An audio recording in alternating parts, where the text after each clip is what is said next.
Бот по бот, Олександра Кушнир од Киев плете се што може. Таа е дел од волонтерско движење Зигри или Затопли се, чија цел е да се овозможи што повеќе украински војници да имат топла облека за во зима.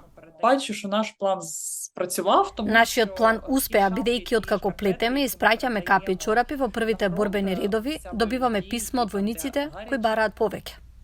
Јулија Савостина е коосновачка на Зигри. Незиниот сопруг и брат се борат во првите борбени редови. Таа почнала да плете за нив и оттаму се родила идејата да плете за сите.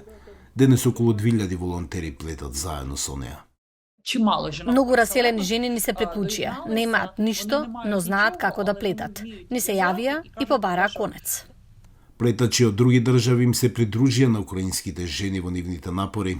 Јарина Солненчнаја, например, организираше група за плетење во Германија.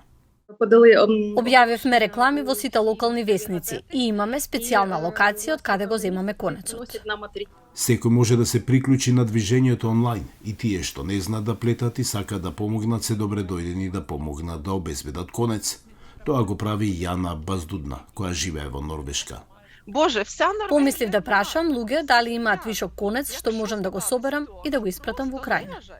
Во овој момент волонтерите имаат преку 200 килограми конец. Нов конец или готови производи прво се испраќаат во Киев, а потоа во првите борбени редови.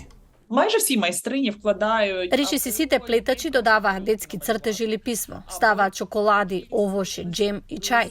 Кога ги добиваме пакетите, плачеме. Волонтерите велат дека нивните капи ги топлат војниците и однатре и однадвор, како што тие се подготвуваат за долгата и опасна зима.